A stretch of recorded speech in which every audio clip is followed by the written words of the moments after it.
पहले समझ लेते हैं चीजों को कि काम कैसे करती है ये एस्ट्रो वास्तु। एस्ट्रो वास्तु का मतलब क्या है? एस्ट्रोलॉजी और वास्तु का कॉम्बिनेशन। अब सबसे पहले एस्ट्रोलॉजी क्या है? एस्ट्रोलॉजी क्या है? ज्योतिष, जिसे हम कहते हैं हिंदी के अंदर ज्योतिष। ये वो प्रकार की एक स्टडी है जो हमें बताती है कि इंसान के जीवन के अंदर क्या है।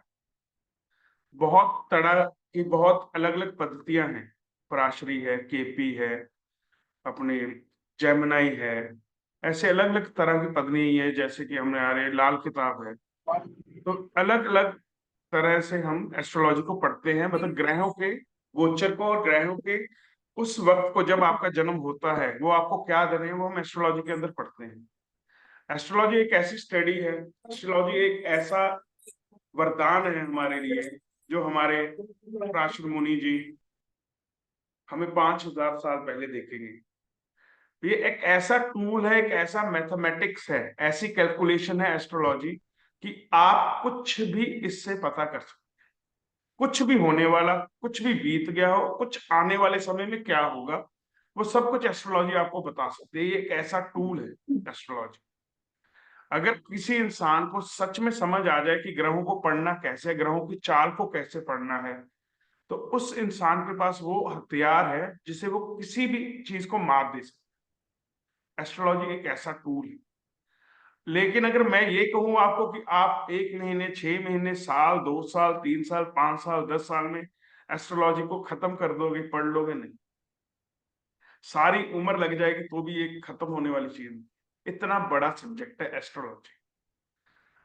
समझने के साथ साथ उसको अपने अंदर ग्रहण करना, सबसे बड़ी बात, उसको अपने अंदर ग्रहण करना। वो कब ग्रहण होता है? जब आप हर चीज को एस्ट्रोलॉजी से रिलेट करना स्टार्ट करते हैं, हर चीज कि ये क्यों हो रहा है, ये कैसे हो रहा है, ये कैसे हुआ। अब एस्ट्रोलॉजी की पावर देखिए, नक्षत्रों की पावर देखिए। अभी अभी हमारे राम मंदिर का, जब वहां पे श्री राम लला जी की, सुन सकती। राम लला जी का प्राण प्रतिष्ठा हुई, वो समय का जो मुहूर्त निकाला गया, इतनी ज्यादा डिकोडिंग की गई कि 84 सेकंड की विंडो मिली सर उस मुहूर्त को करने के लिए। जान के आप देखिए कि वो 84 सेकंड का जो समय निकाला गया, वो कितनी डिटेलिंग के अंदर, कितने माइक्रोस्कोप लेवल के अंदर जाके उस मंदिर के प्राण प्रतिष्ठा के लिए वो टाइम निकाला गया कि जो भी इंसान इस मंदिर के अंदर आए उसकी इच्छाएं पूर्ण, उसे वो संतुष्टि मिले, इसलिए उस टाइम को निकाला गया। वरना टाइम मुहूर्त तो कभी भी निकल सकता था, ऐसा तो नहीं था कि उसी दिन का क्यों निकाला गया उसको। बहुत ज्यादा डिबेट हुई कि मंदिर तैयार नहीं था। शंकराचार्य जी बोले कि मंदिर जल्दी खोल दिया गया, कि अभी काम होना था, अप्रैल के अंदर उसको इनॉग्रेशन करनी थी। लेकिन वो मुहूर्त जो हमें चाहिए था वो मिल हमें उस टाइम रहा था, कि जब 22 जनवरी। तो एस्ट्रोलॉजी के अंदर इतनी पावर है, इतना शेड्यूल, इसका सिस्टम इतना बढ़िया बनाया हुआ है। एस्ट्रोनॉमी के हिसाब से मैथमेटिक्स इतना स्ट्रांग है कि अगर चंद्रमा के ऊपर भी कोई यान भेजना है, नासा ने भी कुछ अपनी थ्योरी को इम्प्लीमेंट करना है, तो एस्ट्रोलॉजिकल थ्रू उसको चेक करती है कि वो चीजें सही है या नहीं। एस्ट्रोलॉजी के अंदर ये पावर। एस्ट्रोलॉजी आपको क्या कुछ नहीं बता सकते एक इंसान के जीवन के बारे में, एक शहर के बारे में, एक स्टेट के बारे में, एक देश के बारे में। एस्ट्रोलॉजी हर चीज के बारे में आपको एक डिफाइंड रिजल्ट लाके देगा, कि जिससे आप समझ सको कि ये आपके लिए कब करना सही है और क्या करना सही नहीं है। अब दूसरा, ज्योतिष का सबसे बड़ा महत्व क्या है? जो इंसान ज्योतिष सीखना शुरू कर देता है, वो उस इंसान का व्यक्तित्व, यानी कि उसकी मॉरल वैल्यूज बहुत हाई हो जाती है। वो समझता है कि जो भी कार्य वो करेगा उससे उस इंसान को क्या इफेक्ट। अगर मैं अगर कुछ गलत काम करूंगा तो मुझे ये मालूम है कि मेरा कौन सा ग्रह मेरा खराब होगा और ये मुझे पनिश कब करेगा। देखिए, इस एस्ट्रोलॉजी के अंदर इतनी पावर है कि आपको ये मालूम है कि आज किया गया कार्य, आज का कर्म, आज मैं कुछ भी गलत काम करता हूँ या अच्छा कर्म करता हूँ, अच्छे कर्म को तो छोड़ दीजिए, उसको नोट करने की जरूरत ही नहीं। अगर मैं कोई गलत कार्य करता हूँ तो उसका परिणाम मुझे किस समय जाके मिलेगा, वो वक्त भी आपको आपके ज्योतिष, जो आपकी कुंडली है, वो आपको बता देगी। अगर हिंदी में ज्योतिष को अनुवाद किया जाए, अगर हिंदी के अंदर हम ज्योतिष का अनुवाद करें, तो अनुवाद के अंदर क्या है? ज्योति। ज्योतिष का मतलब ज्योति। किसकी ज्योति? ईश्वर की ज्योति। कि जहां आपको सब कुछ दिखना बंद हो जाए, जहां आपके अपने आपका साथ छोड़ जाए, और जहां सारे राह बंद हो जाए, तो ज्योतिष एक ऐसा टूल है जो ईश्वर की ज्योति बन के आपको रास्ता दिखा सकता है, और वो भी क्लियर थॉट्स के अंदर। ऐसा नहीं है कि उसमें कोई भी धुंधलापन होगा, ट्रांसपेरेंसी होगी पूरी, जिससे आपको ये क्लियर हो जाएगा कि आपका मार्ग क्या है। अब मार्ग के ऊपर बहुत से इंसान भटकते हैं दुनिया के अंदर, उनको ये नहीं मालूम करना क्या है। कोई भी स्टडी हो, कोई भी ऑकल्ट साइंस हो, कोई भी ऑकल्ट प्रैक्टिशनर हो, अगर उसको एस्ट्रोलॉजी की नॉलेज नहीं है, वो आपको ये नहीं बता सकता कि आपके जीवन का मकसद क्या है, इस दुनिया में करने क्या है। क्योंकि ज्योतिष और एस्ट्रोलॉजिकल चार्ट्स, जो आपकी कुंडली हम जिसे कहते हैं, वो आपके पास्ट कर्मा को भी बताते हैं कि आप पिछले जन्म में क्या छोड़ के आए, किस इच्छा को छोड़ के आए, और इस जन्म में वो इच्छा आप पूर्ण करोगे तो आप मोक्ष के द्वार जा सकते। ज्योतिष का कार्य ये था एक्चुअल के अंदर, जो पुराने सिस्टम से चलता था, जो पुराने राजा महाराजाओं के जितने भी पुरोहित रखे हुए थे, वो उनको ये बताते थे कि एक्चुअल में आपका मार्गदर्शन क्या है। तो दूसरा पार्ट एस्ट्रो वास्तु का है वास्तु। वास्तु क्या है? आप लोगों ने वास्तु पढ़ा है, बहुत डिटेलिंग के अंदर पढ़ा है, आप लोगों को मालूम भी है वास्तु क्या है। वास्तु, हम एक स्पेस को 5 एलिमेंट्स, पंचभूतों से बैलेंस करते हैं। उस जगह को एक रूल्स को लगा के हम वास्तु के हिसाब से उस जगह को एक अच्छा रहने के लिए बनाते हैं। वास्तु का सिस्टम यही है कि वो पंचभूत, जो 5 एलिमेंट्स के ऊपर वास्तु काम करता है, उन 5 भूतों की या 5 एलिमेंट्स की एनर्जीज को हम बैलेंस करके एक अच्छे एनर्जी फ्लो के अंदर चलाते हैं, कि कहीं भी वो एनर्जी ब्रेक ना हो, कहीं वो एनर्जी ओवर ना हो, और कहीं वो एनर्जी कम ना हो। तो उससे हमारे वास्तु का सिस्टम बनता है। लेकिन इन दोनों चीजों के अंदर एक डिफरेंस क्या है? अगर मैं आपको कहूं कि मेरे सामने दिलीप जी बैठे हैं, सुषमा जी बैठे हैं, डिम्पल जी बैठे हैं, मुझे इनका एस्ट्रोलॉजिकल चार्ट बनाना है, एक कुंडली बनानी है। इनका क्वेश्चन है, मेरा घर कब बनेगा, मेरी शादी कब होगी, मेरे पास पैसा कब आएगा, मेरी गाड़ी कब होगी। यही क्वेश्चंस होते हैं एस्ट्रोलॉजिकल क्वेश्चंस, जो हर इंसान पूछता है। तो उसके लिए हमें क्या चाहिए? उसके लिए हमें क्या इनपुट चाहिए होगा? उस इंसान का date of birth, place of birth, time of birth. वो एक एस्ट्रोलॉजिकल चार्ट बनाने के लिए वो इनपुट चाहिए हमें। उसके बगैर हम किसी का एस्ट्रोलॉजिकल चार्ट नहीं बना पाएंगे। हमें ये मालूम तो होना चाहिए कि वो इंसान कब जन्म लिया, और कब उसने जन्म लेकर इस पृथ्वी पे आया, और जब उसका जन्म हुआ तो ग्रहों की, नक्षत्रों की, चंद्रमा की, सूर्य की क्या पोजीशन थी, और उसके चार्ट के अंदर वो कहां कहां जाकर बैठे।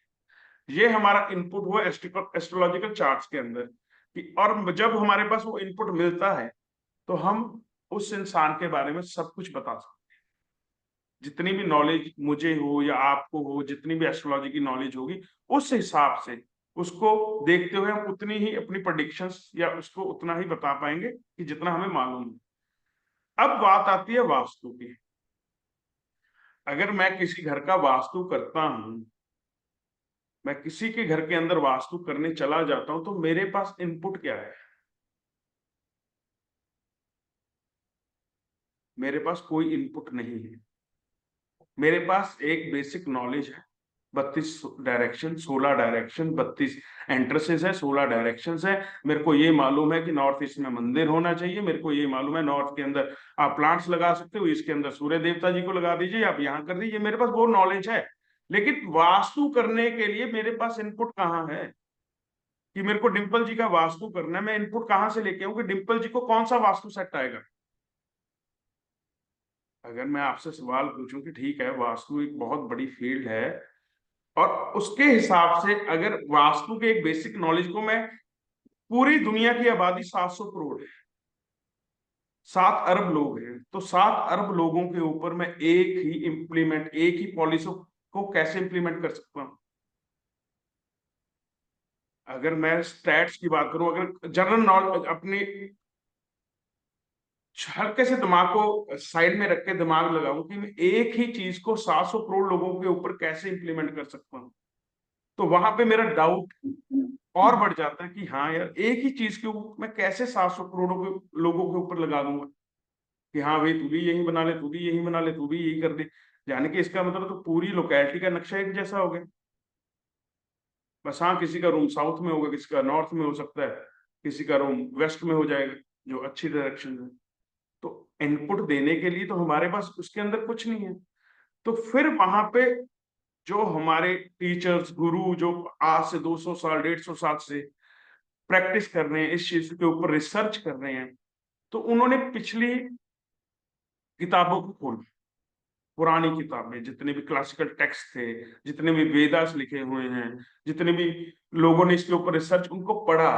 तो पढ़ने के बाद उनको क्या मालूम हुआ कि जितने भी राजे महाराजे थे, अगर उनका आर्किटेक्ट सेम भी है, अगर उनका वास्तु पुरुष जो वास्तुकार है, जिसे हम आर्किटेक्ट कहते थे पुराने जमाने में राजा महाराजाओं के टाइम पे, तो अगर वो सेम भी है ना उनका, जैसे कि अगर मैं एक राजा हूं कहीं का और आप दिलीप जी एक राजा हैं कहीं के, वो ग्वालियर के हैं, मैं बठिंडा का हूं, तो हमारा वास्तुकार सेम है, तो हमारे महल सेम नहीं बनेंगे। उन्होंने उसके अंदर इनपुट लिया हमारे एस्ट्रोलॉजिकल चार्ट्स का, कि मैं एस्ट्रो वास्तु के हिसाब से दिलीप जी का महल बनाऊंगा और मैं एस्ट्रो वास्तु के हिसाब से सुमित जी का महल बनाऊंगा। दोनों का महल में एक जैसा नहीं बना सकता, क्योंकि उनकी रिक्वायरमेंट्स, उनका चार्ट कुछ बोलता है, सुमित जी का चार्ट कुछ बोल रहा है, तो दोनों के लिए मुझे अलग अलग इनपुट्स चाहिए। तो उस वास्तु का घर बनाने के लिए मुझे इनपुट एस्ट्रोलॉजिकल चार्ट से लेना। तो वहां से एस्ट्रो वास्तु का चलन हुआ, 10 12 15 साल से 20 साल से एस्ट्रो वास्तु का चलन। अगर अखबार के अंदर रोज राशिफल आता है, तो बहुत से लोग होंगे जिनका कुंभ लगन होगा, बहुत से लोग होंगे जिनका मीन लगन होगा, बहुत लोग होंगे जिनका कर्क लगन होगा। तो सभी लोगों के लिए वो राशिफल एक जैसा नहीं हो सकता कि आज आपको पैसा मिलेगा। तो मेरे हिसाब से अगर 700 करोड़ में से अगर 10%, 70 करोड़ 80 करोड़ लोगों का भी एक जैसा राशिफल हुआ, तो 70 80 करोड़ लोगों को पैसा नहीं मिलेगा उस दिन। अगर 1 करोड़ 2 करोड़ लोगों को मिलेगा, तो इसका मतलब कि हम हर एक ही चीज सब लोगों के ऊपर कैसे इंप्लीमेंट कर देंगे। तो वहां पे अब मैं वास्तु को गलत नहीं कह रहा, आप इस बात में मत आना कि मैं वास्तु को गलत कह रहा हूं, मैं किसी चीज को गलत नहीं कह रहा, मैं आपको आज ही एक ब्रीफिंग दे रहा हूं कि हम किस लेवल के ऊपर काम करेंगे। कि हम एक इंसान के एस्ट्रोलॉजिकल चार्ट के हिसाब से उसको ये बताएंगे कि ये डायरेक्शन चाहे साउथ साउथ वेस्ट है, चाहे वो नॉर्थ है, कौन सी अच्छी है कौन सी बुरी है, कौन सी एंट्रेंस तू खोल सकता है, चाहे वो 32 एंट्रेंस में बुरी हो, कोई दिक्कत नहीं। अगर भगवान के हिसाब से नॉर्थ ईस्ट के अंदर पहाड़ है, हमारे नॉर्थ ईस्ट के अंदर पहाड़, तो वहां तो बहुत ज्यादा भार पड़ गया, तो हिंदुस्तान का वास्तु थोड़ी ना बिगड़ गया। और साउथ वेस्ट जो भारी होना चाहिए वो प्लेन है गुजरात के तरफ, तो वहां कोई हिंदुस्तान का प्रॉब्लम थोड़ी आ गई। कश्मीर नॉर्थ भारी है, सबसे ज्यादा पहाड़ है नॉर्थ कश्मीर, नॉर्थ के अंदर है, तो इंडिया तरक्की रही है, ऐसा थोड़ी कि इंडिया के पास अपॉर्चुनिटीज नहीं आ रही। कहीं रुक रहे कि इंडिया तो तरक्की कर रहा है दिन पर दिन, 70 साल से जब से आजाद हुआ इंडिया तो आगे की आगे बढ़ रहे। तो अगर इंडिया के देखें तो नॉर्थ के अंदर तो पहाड़ है। तो जो हर दिशा अच्छी है, हर ग्रह अच्छा है, हर सब कुछ अच्छा है, लेकिन आपके लिए सबसे ज्यादा अच्छा क्या है वो आपके एस्ट्रोलॉजिकल चार्ट बताते हैं। अगर एक डॉक्टर है, डॉक्टर के पास हम चले जाएं, तो ये तो नहीं कहेगा कि ये बुखार है, ठीक है बुखार है तो आप पैरासीटामोल ले लीजिए। वो पहले चेक करेगा कि बुखार किस वजह से है, वो डायग्नोस करेगा आप। वो देखेगा कि गला खराब है आपका, आपको जुकाम तो नहीं है, आपकी छाती में या आपके लंग्स के अंदर कफ तो नहीं है, आपका पेट खराब है, कोई चोट तो नहीं लगी है आपको जिस वजह से आपको बुखार चढ़ रहा है। तो वो उस हिसाब से डायग्नोस करके आपको एक दवाई देगा। वो उस डायग्नोसिस के हिसाब से आपको चार्ज करेगा कि ये मेडिसिन आपके लिए बेस्ट है, ये सॉल्ट आपके लिए बेस्ट है, जो आप लेगो आप ठीक हो जाए। एस्ट्रो वास्तु सेम है। हमारे पास जब क्लाइंट आएगा तो हम डायग्नोस करेंगे कि प्रॉब्लम क्या है, किस दिशा से आ रही है और किस दिशा को ठीक करने से हम उस प्रॉब्लम को ठीक कर सकते हैं। अब वास्तु कहता है कि 16 दिशाएं हैं, 16 दिशाएं बढ़िया से बैलेंस कीजिए। पंचभूतों को बैलेंस करना हर जगह जरूरी है, चाहे वो वास्तु है चाहे एस्ट्रो वास्तु, उसके अंदर कोई भी अलग बात नहीं कि एस्ट्रो वास्तु के अंदर हम पंचभूतों को बैलेंस नहीं करेंगे। वो मेन बेसिक प्रिंसिपल रूल है वास्तु का कि पंचभूत सबसे पहले बैलेंस होंगे, उसके अंदर कोई किंतु नहीं परंतु नहीं, ना एस्ट्रोलॉजी के अंदर, ना एस्ट्रो वास्तु के अंदर, ना वास्तु के अंदर। तो जब पंचभूत बैलेंस होंगे तो वो उसके बाद का जो सिस्टम है, उसके बाद का सिस्टम क्या है कि एक घर बनता है। वास्तु देखिए अपनी जगह कैसे बिल्कुल सही है। अब आपको मैं वास्तु, आप किसी के घर का नक्शा बनाया आपने विदाउट एनी इनपुट, मैं कहता हूं आपने सिंपल अपने 16 डायरेक्शन 32 एंट्रेंसेस जो भी आपको नॉलेज है वास्तु जितना भी आपने पढ़ा है उस हिसाब से आपने घर का नक्शा बनाया। आपको मालूम है कि नॉर्थ के अंदर सीढ़ियां नहीं लेके जानी, आपको मालूम है साउथ के अंदर सीढ़ियां लेके जाएंगे, वेस्ट के अंदर सीढ़ियां, साउथ ईस्ट के अंदर किचन है आपकी, ठीक है, आपने बिल्कुल सही आपने अपने हिसाब से बना। अब दिक्कत कहां पे आएगी, आपने किचन बनाई साउथ ईस्ट के अंदर, आपने किचन बनाई, आपको वास्तु के हिसाब से बिल्कुल ठीक बनाई है, लेकिन वहां पे जो बर्नर आएगा वो किसी ग्रह को दर्शाएगा। वहां पे जो पत्थर लगेगा, वहां पे जो यूटेंसिल्स आएंगे, वहां पे जो सामान अलमारियों के अंदर रखा जाएगा वो स्टील का है, कॉपर का है, कोई भी यूटेंसिल किसी मेटल के होंगे, वो किसी ना किसी प्लेनेट को बताएंगे। आपके बेडरूम के अंदर जो जो सामान आएगा, आपके कपड़े आएंगे, आपका स्टोर रूम आएगा, आपको बहुत सारा सामान आता जाएगा घर के अंदर, वो प्लैनेट्स की एंट्री को स्टार्ट कर। अब घर तो आपने वास्तु के हिसाब से बना दिया, आपने अपनी फीस ली, आप चले गए वहां से, कोई दिक्कत नहीं। लेकिन वो इंसान उस सामान को जो उसके घर के अंदर आएगा वो उस हिसाब से रखता जाएगा जैसे जैसे उसके एस्ट्रोलॉजिकल चार्ट्स बोलते जाएंगे। अगर उसके एस्ट्रोलॉजिकल चार्ट के अंदर कोई प्रॉब्लम है तो वो अपने आप वो सामान उस जगह पे रख देगा जहां से उसको प्रॉब्लम पैदा होगी। हमारे पास एक टूल है, स्कैनर है, जिससे हम देख लेते हैं कि हाँ ये चीज प्रॉब्लमेटिक तो नहीं है। और एक हमारे पास टूल है उसका जन्म कुंडली, जिससे हम देख लेते हैं कि ये प्रॉब्लम तो नहीं अराइज हो रही इस इंसान के अंदर, कि वो सामान जो यहाँ पे पड़ा है केतु का है, राहु का है, मंगल का है, शुक्र का है, शनि का है, जिस भी प्लेनेट से वो सामान रिलेटेड होगा वो आपको उसके एस्ट्रोलॉजिकल चार्ट देख के आपको दिख जाएगा कि वो सामान वहीं पे ही पड़ा। जब आप उस सामान को वहां से हटा देंगे आपका वास्तु का काम हो, जो आप काम करने उस घर के अंदर गए वो काम हो गया उसका। ये है एस्ट्रो वास्तु जिसके ऊपर हम काम करते हैं। अब एस्ट्रो वास्तु काम करने के लिए हम एस्ट्रोलॉजी कौन सी यूज करते हैं? एक तो होती है हमारी वैदिक एस्ट्रोलॉजी, एक होती है लाल किताब, एक होती है पराशरी, एक होती है केपी एस्ट्रोलॉजी। हम एस्ट्रो वास्तु के अंदर जो एस्ट्रोलॉजी पद्धति यूज करते हैं, जिस हम स्ट्रीम का यूज करेंगे वो करेंगे केपी एस्ट्रोलॉजी, कृष्णा मूर्ति पद्धति। कृष्णा मूर्ति पद्धति के अंदर एक तो ये इजी है सीखना, एस्ट्रोलॉजिकल जो स्ट्रीम है थोड़ी इजी है, बाकी समझना इजी है। अगर समझ आ जाएगा तो उसके बाद आपको उस बात की टेंशन नहीं होगी कि आप इसका वास्तु नहीं कर पाओ। अगर मैं आपसे सवाल पूछूं कि किसी की शादी नहीं होती, किसी की शादी नहीं होती, तो हमारे पास दो चीजें हैं, आप एस्ट्रोलॉजर भी हो, आप वास्तु कंसल्टेंट भी हो, आप एस्ट्रोलॉजर भी हो और वास्तु कंसल्टेंट भी हो। अब जो बंदा एस्ट्रोलॉजर है, जिसको एस्ट्रोलॉजी की नॉलेज है, अगर वो उस लड़की का चार्ट खोलेगा और वहां पे क्लियर दिख रहा है कि इस बंदे की शादी नहीं हो सकती, अगर आप शादी करवा भी दोगे तो प्रॉब्लमेटिक ही हो, और आप वास्तु कंसल्टेंट भी हो, तो आप वहां पे उस क्लाइंट को क्या कहोगे कि आप भाई शादी की प्रॉब्लम है, शादी नहीं हो सकती, ये क्लियर इसके चार्ट्स बता रहे हैं, तो आप वास्तु करवा के क्या करेंगे? या वास्तु करके हम करेंगे क्या? वो रिजल्ट हमें नहीं मिल पाएगा, जो रिजल्ट आप लेने मेरे पास आए हो वो नहीं मिल पाए। और अगर आप अकेले वास्तु कंसल्टेंट और आपको एस्ट्रोलॉजी नहीं आती, तो आप तो अपना काम करोगे, आप साउथ वेस्ट चेक करोगे, आप ईस्ट को चेक करोगे, आप साउथ ईस्ट ठीक करके आओगे, आप लव बर्ड्स लगा के आओगे, सब कुछ करोगे, लेकिन वो रिजल्ट आपको नहीं आ रहा क्योंकि उसके एस्ट्रोलॉजिकल चार्ट्स के अंदर शादी ही नहीं है।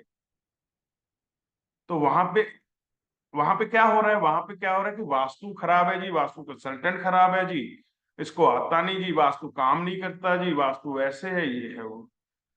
आपकी कम नॉलेज की वजह से, आपकी एक कंसल्टेंट की कम नॉलेज की वजह से क्लाइंट वास्तु को भी खराब कर रहा है, क्लाइंट एस्ट्रोलॉजी को भी खराब कर रहा है, क्लाइंट का विश्वास ही उठ जा रहा है। अब क्लाइंट क्या करता है, क्लाइंट को तो बेटी की शादी करनी है, उसके पास तो कोई हल ही नहीं है ना। वो भटकता भटकता भटकता किसी तांत्रिक, किसी टोटके, किसी के पास जाएगा, वो तो कोई लाल किताब वाले के पास कुछ है, वो टोटका करेगा, शादी हो जाएगी। लेकिन एज अ गुड कंसल्टेंट आपको ये मालूम है कि ये शादी अगर हो भी जाएगी तो ये टिकेगी नहीं। एक बार के लिए क्लाइंट आपको बुरा कह सकता है कि नहीं यार तू ऐसे ही मार रहा है, लेकिन वो सत्य है। जब आप सत्य बोलोगे ना किसी चीज की नॉलेज के बिहाफ पे, तो वो भगवान आपके ऊपर आशीर्वाद रखते हैं। आप ये मत सोचना कि यार कि मेरा क्लाइंट हाथ से चला गया, वो 2 साल बाद, 3 साल बाद, 4 साल बाद वो वापस आपके पास ही आए, क्योंकि आपने सत्य कहा उस वक्त, क्योंकि वो घटित होना ही होना है जो उसके चार्ट के अंदर लिखा हुआ। तो अगर आप किसी का काम कर रहे हो तो आपको एक पर्याप्त नॉलेज होना बहुत जरूरी है। कि आप कंसल्टेंट हो, कोई भी हो, लेकिन आपको वास्तु का तो ज्ञान होना ही चाहिए, लेकिन एस्ट्रोलॉजी का ज्ञान होना सबसे ज्यादा जरूरी है। इसके अंदर कोई किंतु या परंतु नहीं। एस्ट्रोलॉजिकल चार्ट्स पढ़ना आपको आना चाहिए।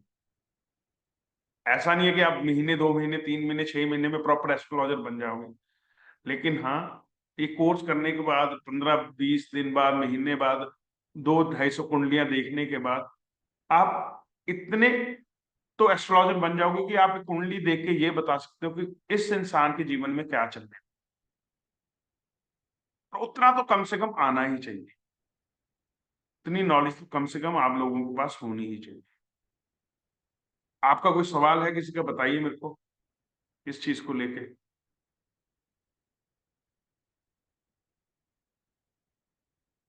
नहीं है?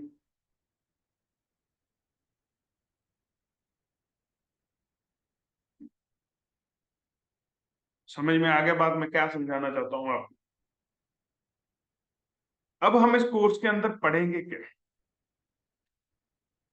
इस कोर्स के अंदर ये एक लास्ट कोर्स होगा हमारा, जिसके अंदर हम केपी एस्ट्रोलॉजी और एस्ट्रो वास्तु को कंबाइन करेंगे। जो नेक्स्ट कोर्सेज हमारे एस्ट्रो वास्तु के आएंगे, उसके अंदर से हम केपी एस्ट्रोलॉजी को अलग कर देंगे, अकेला एस्ट्रो वास्तु का ही कंटेंट को रखेंगे, और केपी एस्ट्रोलॉजी का अलग से कोर्स आएगा, बेसिक और एडवांस लेवल का, जिसके अंदर हम, क्योंकि क्या होता है कुछ चीजें हम इसके अंदर छोड़ देते हैं केपी एस्ट्रोलॉजी, तो उसके अंदर वो आपको भी लगता है कहीं ना कहीं कुछ छूट गया हमारा, और वो हमें भी लगता है कि हमने कुछ ना कुछ छोड़ दिया।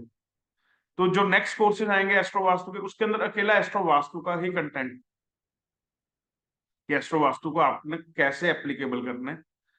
केपी एस्ट्रोलॉजी का बेसिक और एडवांस का कोर्स अलग कर दिया जाएगा, जिसके अंदर प्रॉपर आपको एक एस्ट्रोलॉजर की तरह हम बताएंगे कि ये केपी एस्ट्रोलॉजी है, और जिसके अंदर आपको भी मजा आएगा कि हाँ ठीक है कि हमें हिट थ्योरी, क्योंकि जो एस्ट्रो वास्तु का मेन पार्ट है, एस्ट्रो वास्तु के अंदर मेन पार्ट क्या है, हिट थ्योरी के ऊपर काम कर, कि कौन सा सामान घर के अंदर किस दिशा के अंदर पड़ा है, और वो कहाँ पे आपको प्रॉब्लम कर रहा है, उस चार्ट्स के हिसाब से जो आपके एस्ट्रोलॉजिकल चार्ट्स में दिक्कत है, कि किस दिशा के अंदर जो सामान पड़ा है उसे हटाने से आपकी जो प्रॉब्लम है, जो का हुआ काम है, जो काम नहीं बन रहा, वो ठीक हो। एस्ट्रो वास्तु, देखो मैं सभी को तो नहीं कहूंगा कि सभी कंसल्टेंट्स करते हैं, सभी वास्तु कंसल्टेंट करते हैं, लेकिन 10-20% जितने भी वास्तु सीखा जिन लोगों ने, वो एस्ट्रो वास्तु जरूर करते हैं, क्योंकि क्लाइंट्स कैसा होता है कि पेमेंट ब्लॉक पेमेंट है, बहुत से क्लाइंट्स होते हैं ब्लॉक पेमेंट है। अब ब्लॉक पेमेंट के लिए आपको कम से कम उसका एस्ट्रोलॉजिकल चार्ट को पढ़ना ही पड़ेगा, आपके पास कोई रास्ता ही नहीं है वास्तु। आप वास्तु के अंदर कौन सी दिशा को खोलते रहोगे कि उसकी पेमेंट क्यों ब्लॉक हो?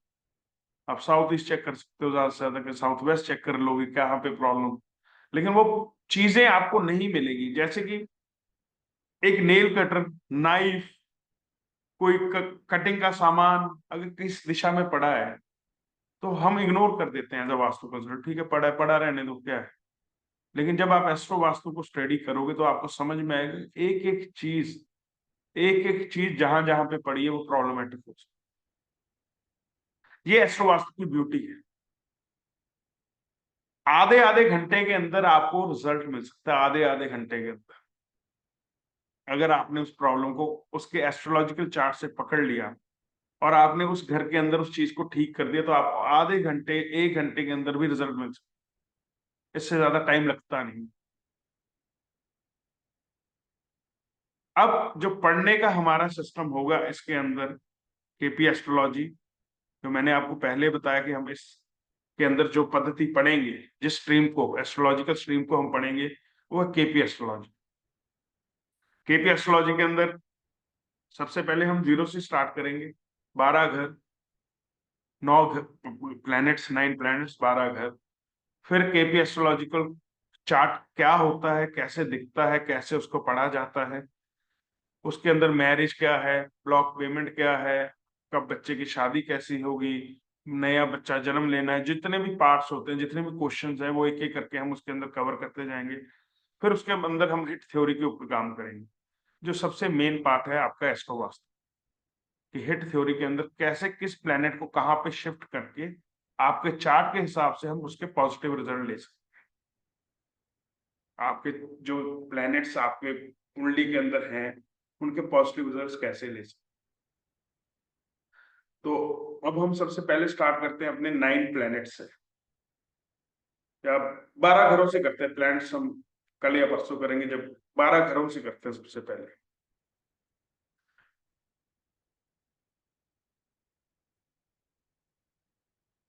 कुंडली तो सबको मालूम ही होगा क्या होती है, बचपन में कई बार पंडित जी से सबने बनवाई होगी अपनी कुंडली। तो नॉर्थ इंडियन चार्ट के ऊपर काम करेंगे, नॉर्थ इंडियन चार्ट, उसके अंदर 12 घर होते हैं। First house, second house, third house, fourth house, fifth house, sixth house, seventh house, eighth house, ninth house, 10th house, 11th house and 12th house. ये 12 घर हैं जो वास्तु के हिसाब से, जैसे 16 डायरेक्शंस होती हैं वैसे हमारी कुंडली के अंदर 12 घर हैं। जो 16 दिशाएं होती हैं वो 360 डिग्री होती है। ये 12 घर भी हमारे 360 डिग्री होते हैं। यानी कि पूरा ब्रह्मांड, जब आप जन्म लेते हैं, जब आपने जन्म लिया, आपने पृथ्वी के ऊपर पहला सांस लिया, तो पूरे 360 डिग्री ब्रह्मांड की एक पिक्चर क्लिक करते हैं, एक फोटो क्लिक कर ली हमने। उस फोटो के अंदर जहां जहां पे प्लैनेट्स हैं, जितनी जितनी डिग्री पे है, 360 डिग्री के अंदर, 360 डिग्री के अंदर जहां जहां पे प्लैनेट्स हैं वहां वहां पे उनको रख दिया जाता है। वो एक बॉक्स बना के उसके अंदर उन प्लैनेट्स को सजा दिया जाता है, कि जब भी आपको आपके बारे में जानना है या किसी के बारे में जानना है तो आप वो फोटो को निकालेंगे। उस फोटो में आपको मालूम है कि कौन से प्लैनेट्स कहाँ पे बैठे थे, और उस हिसाब से आप गणना करते हैं, प्रेडिक्शन करते हैं, अपने मैथमेटिक्स लगाते हैं और आप गणना करके बताते हो कि क्या है। वो भी 360 डिग्री होते हैं। हर हाउस 30 डिग्री का होता है, each house is of 30 degree.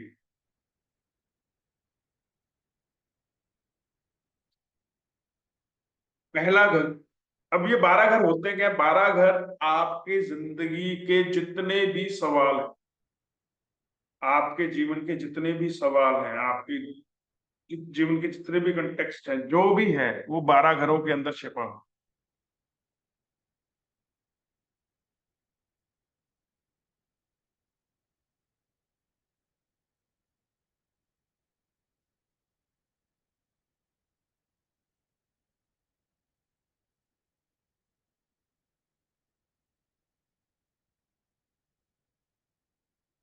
12 घरों के अंदर जितने भी सवाल हैं आपके जीवन को लेके, सामने वाले को लेके, किसी भी तरह का सवाल हो आपके अंदर, कोई भी आपको जवाब ना दे पाए, आपकी कुंडली आपको जवाब दे। सबसे पहला घर स्वयं का, सेल्फ का, आपका खुद का पहला घर। सबसे पहले जब हम बात करते हैं स्वयं की, स्वयं के अंदर क्या कुछ आएगा, सेल्फ के अंदर आपके अंदर क्या कुछ आएगा, आपकी इमेजिनेशन, आप कैसे दिखते हो, आपकी हेल्थ कैसी है, आपकी बॉडी कैसी है।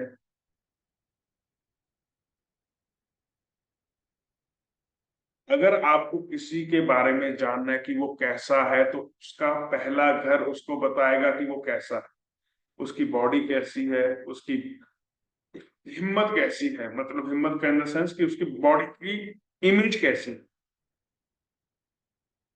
कंप्लेक्शन कैसा है। सेल्फ के बारे में कोई भी क्वेश्चन होगा कि मैं ऐसा क्यों हूं, तो मैं ऐसा इसलिए हूं क्योंकि मेरा पहला घर ऐसा है। फिल्म है ना मैं ऐसा क्यों हूं, तो वो ऐसा क्यों हूं क्योंकि वो मेरा पहला घर है। तो मैं ऐसा क्यों हूं कि जब भी कहीं पे अब मैं, जहां पे मैं आ गया कि मैं, तो वो उसके पहले घर को ही फाइंड। सेकंड घर आपकी फैमिली, आपका कुटुंब, आपका पैसा, आपकी वाणी। आपकी वाणी का मतलब कि आप बोलते कैसे हो, आपका आवाज कैसी है, आपका बचपन।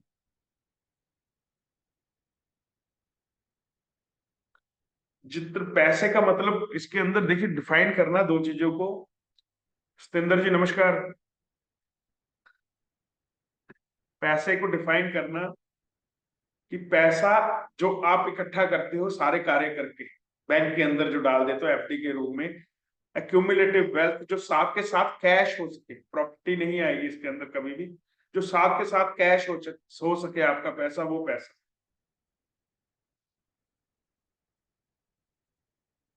हाउसेस, जब आप हाउसेस के बारे में लिखोगे ना, तो हाउसेस में जगह छोड़ते जाना, क्योंकि बहुत चीजें आगे क्लासेस के अंदर आती जाएंगी।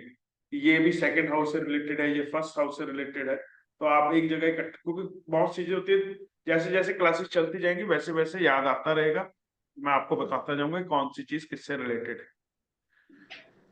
सेकंड हाउस आपकी वाणी, आपका पैसा, आपका बचपन, आपका कुटुंब। कुटुंब का मतलब होता है आपके चाचे ताए फूफा बुआ, जो भी कुटुंब के अंदर है, आपके जॉइंट फैमिली, आपका जो भी वो कुटुंब है आपका। थर्ड हाउस, कुछ भी करने के लिए जो करेज करते हैं, साहस करते हैं,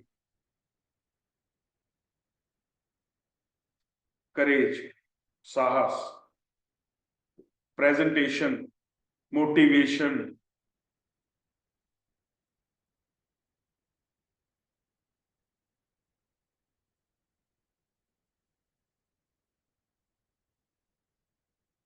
स्मूथ ट्रेवल,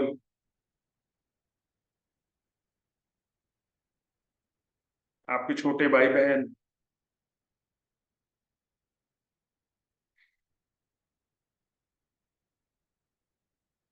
आपको थर्ड हाउस को कैसे याद रखना है कि अगर कोई भी कार्य करने के लिए जो हिम्मत आपके अंदर चाहिए, कोई भी कार्य करने के लिए जो मोटिवेशन आपको चाहिए, वो सब थर्ड हाउस से रिलेटेड है। आपकी स्पीच, सेकंड हाउस आपकी वॉइस है, थर्ड हाउस आपकी स्पीच है, दोनों में अंतर है। स्टेज पे चढ़ के बोलना वो स्पीच है, आपकी आवाज कैसी है, आपकी आवाज भारी है, आपकी आवाज में कुरकुरापन है, आपकी आवाज कोमल है, आपकी आवाज मधुर है, वो सेकंड हाउस है। स्पीच इज थर्ड हाउस, वाणी is second house. Fourth house mother, property, agriculture land,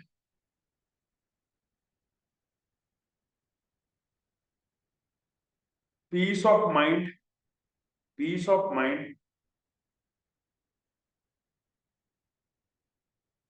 domestic peace, fourth house आपका घर है, जिस घर के अंदर आप रहते हो ना वो फोर्थ हाउस है। जिस घर के अंदर आप रहते हो वो फोर्थ हाउस है।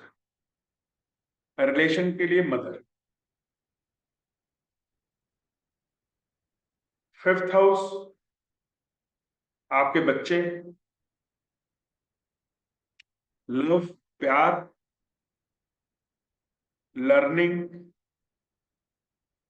Sports, speculative activity. Speculative activity का मतलब शेयर मार्केट, क्रिप्टो करेंसी, सट्टा, जितनी भी क्रिकेट बैटिंग वगैरह है सारी। एक्स्ट्रा मैरिटल अफेयर भी फिफ्थ हाउस है।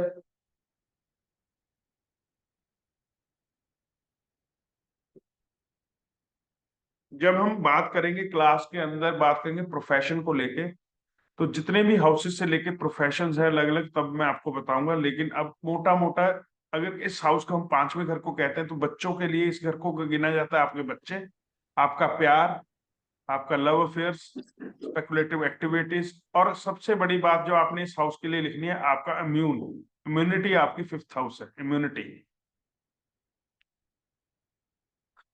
सिक्स्थ हाउस रोग, ऋण, शत्रु,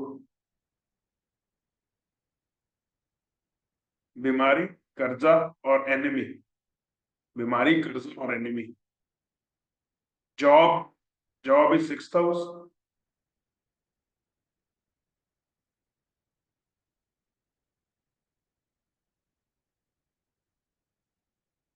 जितना भी रूटीन आपकी लाइफ के अंदर होगा, जो भी रूटीन आप फॉलो करते हो, रूटीन फॉलो करना सिक्स्थ हाउस है, रूटीन को ना फॉलो करना फिफ्थ हाउस है। मतलब जो भी रूटीन आप डाइट करते हो, जिम जाते हो, रूटीन को फॉलो करते हो, एक फिक्स टाइम है कि 10 बजे तैयार होना ही होना है, वो सब सिक्स्थ हाउस है।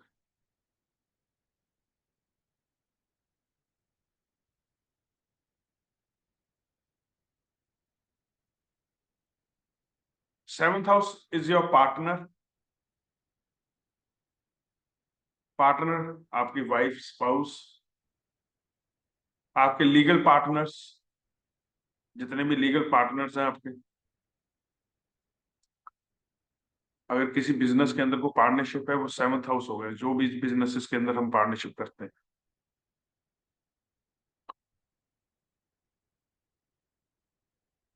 मैरिज,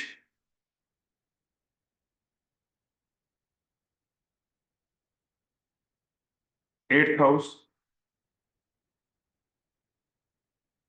स्ट्रेस,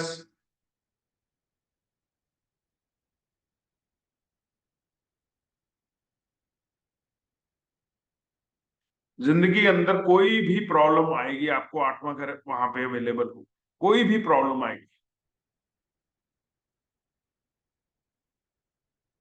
कोई भी जिंदगी के अंदर कोई दिक्कत आपको आती है, तो आठवें घर से ही रिलेटेड आएगी, कि आठवां घर वहां पे कहीं ना कहीं पे आपको मिलेगा ही मिलेगा। आपकी longevity, longevity,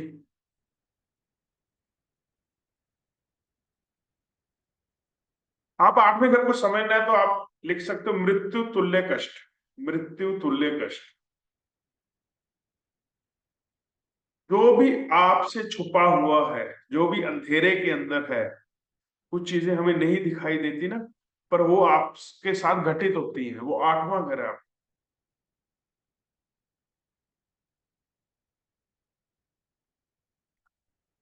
ninth house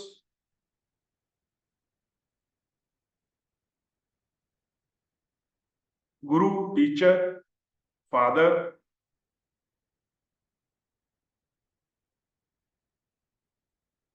house of luck, house of luck, आपका fortune, ninth house. Tenth house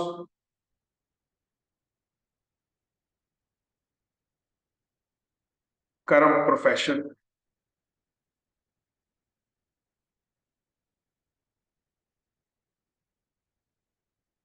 आप जो भी प्रोफेशन के अंदर काम करते हो, वो 10वां घर profession. 11th house profit and gains, इच्छा पूर्ति का घर।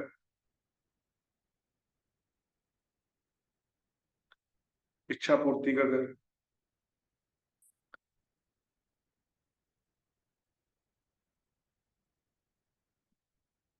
Twelfth house, loss, expenditure, investment and hospitalisation.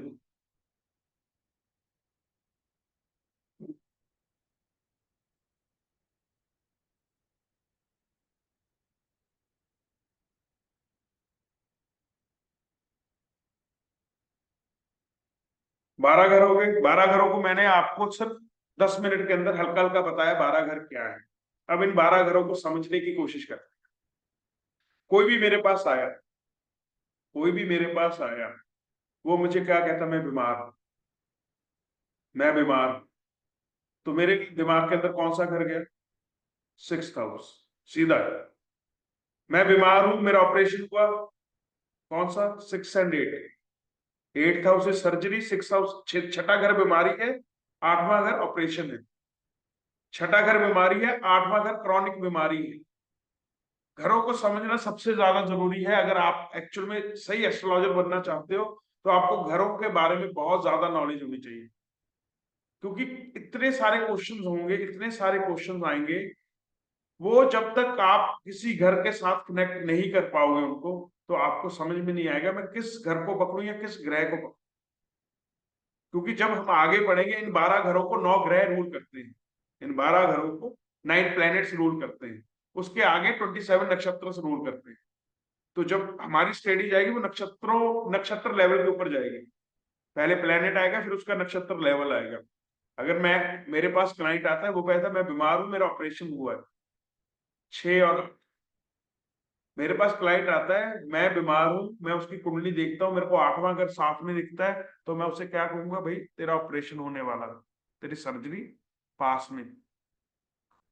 जहां पे 6, 8, 12 कंबाइन कर जाएंगे, वहां क्या होगा? बीमारी, हॉस्पिटलाइजेशन। समझ रहे हो? शादी कौन सा घर था? 7th house. शादी की पूर्ति के लिए हमें कौन सा हाउस साथ में चाहिए होगा? 11th house. इच्छा पूर्ति का घर कौन सा है? किसी भी चीज की इच्छा पूर्ण करने के लिए हमें कौन सा घर चाहिए? 11th house. किसी भी चीज के लिए। तो शादी के लिए कौन से घर? 7 एंड 11 हो गए। समझ आ रहा है? प्रॉपर्टी बाय करनी है, कौन से घर से होगी बताइए, कोई भी एक बंदा। 4th हाउस, बिल्कुल ठीक है। लेकिन फोर्थ हाउस के समय साथ कौन सा चाहिए? हाउस चाहिए 12th हाउस। 12th। 12th क्या है? आपका एक्सपेंडिचर है। चीजों को समझिए कि आपका एक्सपेंडिचर जब साथ में चलेगा तो आपको वो चीज मिल जाएगी। 4th हाउस के साथ 11th आ गया, ठीक है। लेकिन जब तक वहां पे 12वां घर नहीं आएगा, आपको प्रॉपर्टी नहीं मिलेगी, क्योंकि आपका कहीं ना कहीं पे एक्सपेंडिचर होगा तो वो चीज आपको मिलेगी। कार चाहिए, 4 एंड 12। समझ रहे हो? पैसा कौन सा घर है? 2nd हाउस है। 2nd के साथ कौन सा घर चाहिए हमें? 11th हाउस चाहिए पैसे के लिए। मेरा लक साथ नहीं दे रहा, 9th हाउस खराब है। मेरा प्रोफेशन सेट नहीं हो रहा, 10th हाउस है।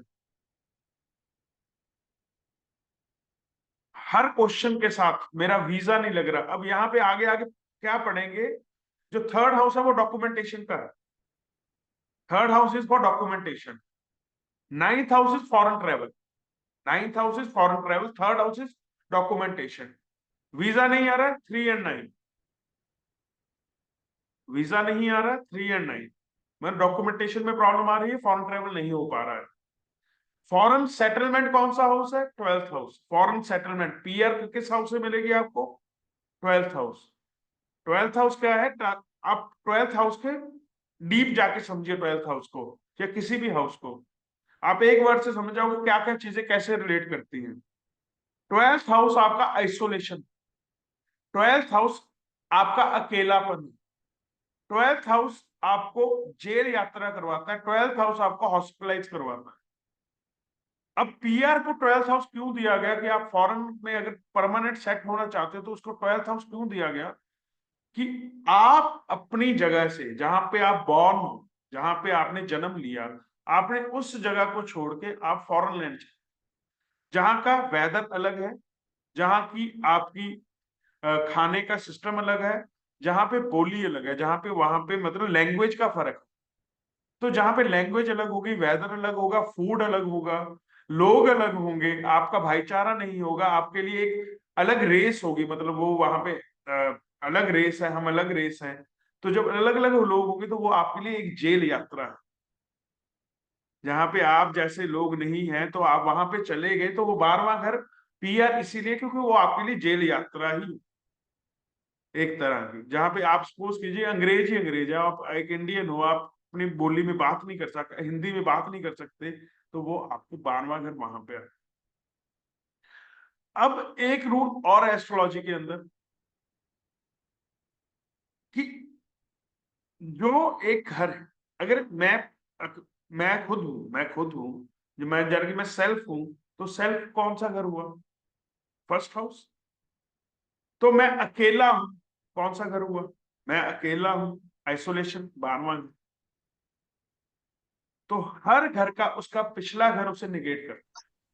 समझना इस पर कि किसी के घर को, अगर सेकंड हाउस मेरी फैमिली है तो बैचलर कौन हुआ?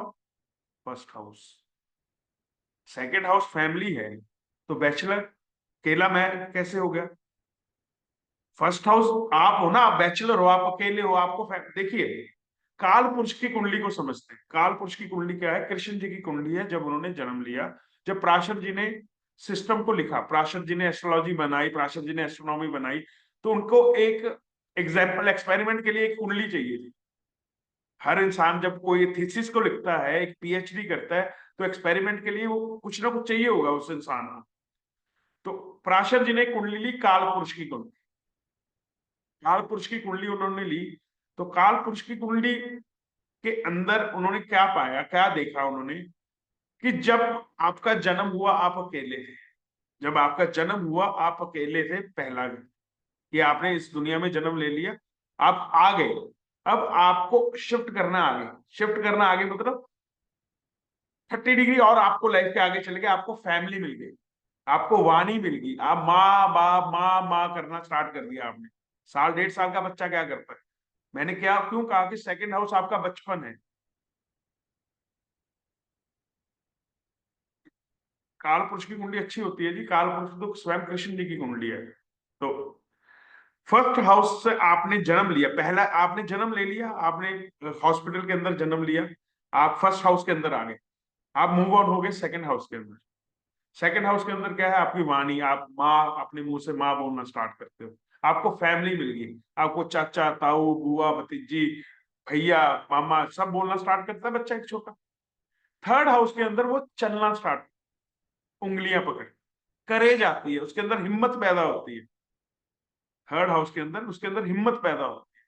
फोर्थ हाउस के अंदर बच्चा किडन गार्डन जाना स्टार्ट कर देता है, स्कूल जाना स्टार्ट करता है। फोर्थ हाउस स्कूलिंग है, फोर्थ हाउस स्कूलिंग है। और सबसे पहला गुरु कौन हुआ? माँ, बच्चे की माँ। तो चौथा घर मदर का है, तो पहला गुरु उसका। फिफ्थ हाउस के अंदर वो लर्निंग स्टार्ट कर देता है, उसका बच्चे का दिमाग डेवलप होना स्टार्ट कर देता है।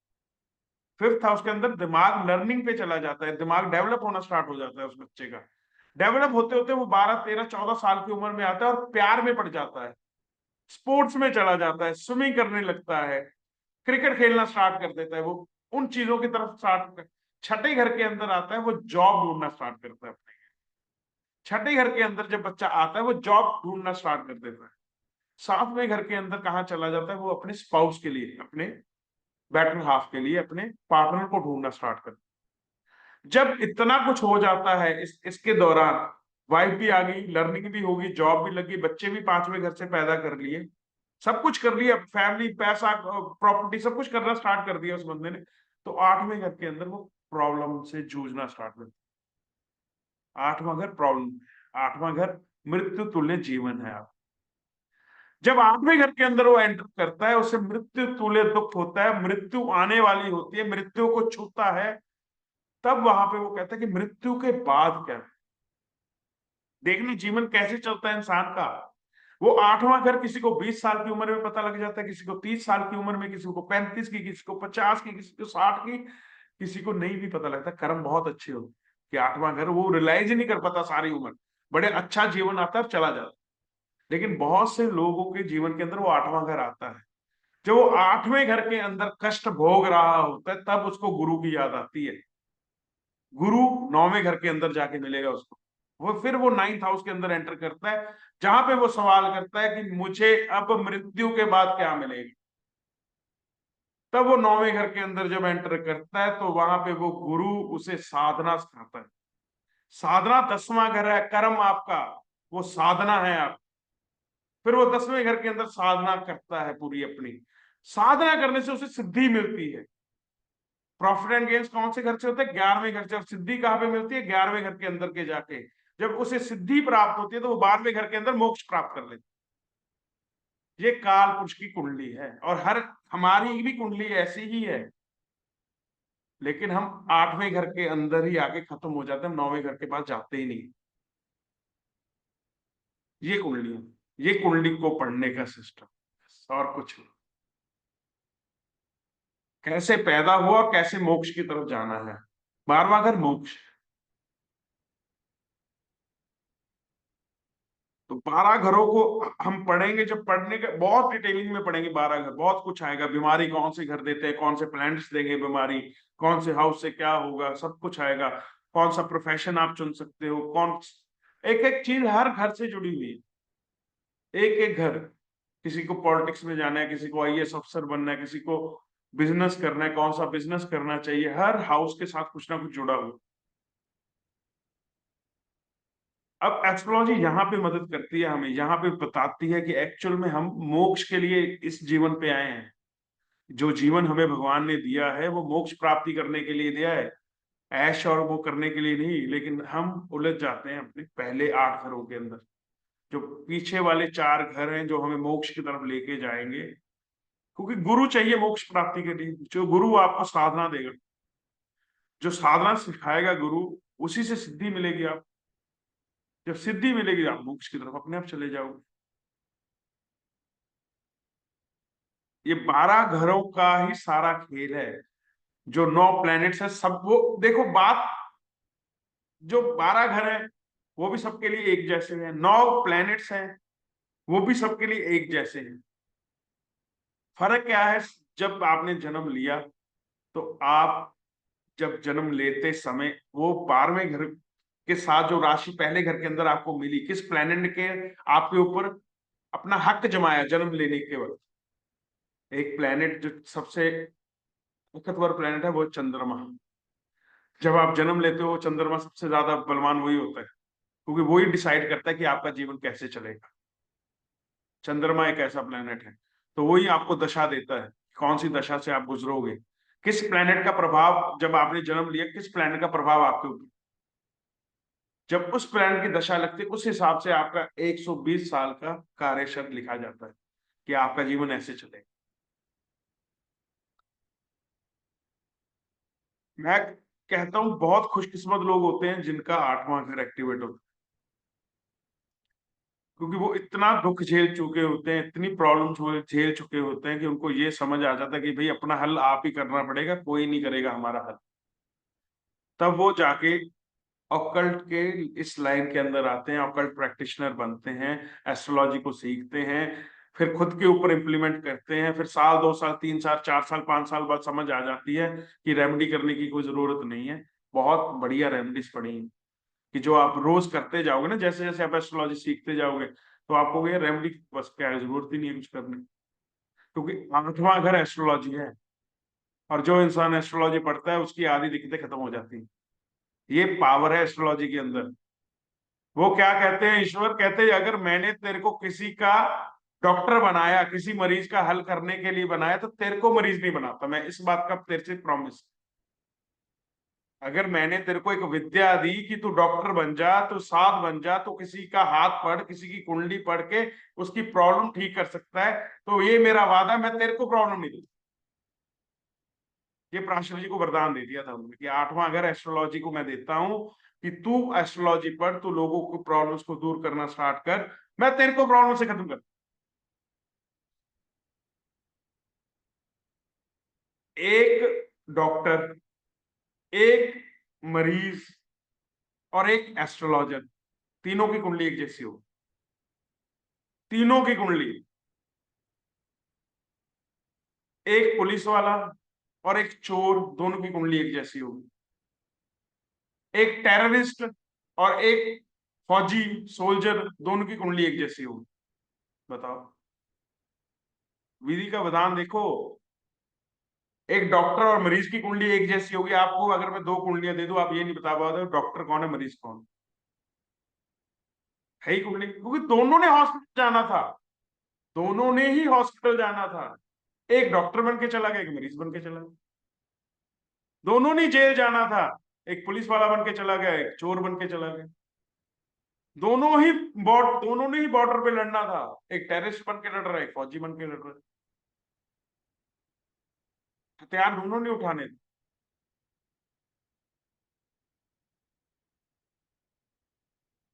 समझ में आई चीजें।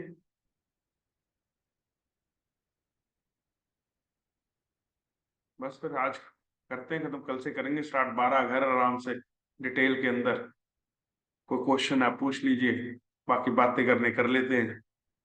क्योंकि पहली क्लास होती है, मैं भी आराम से बस इतनी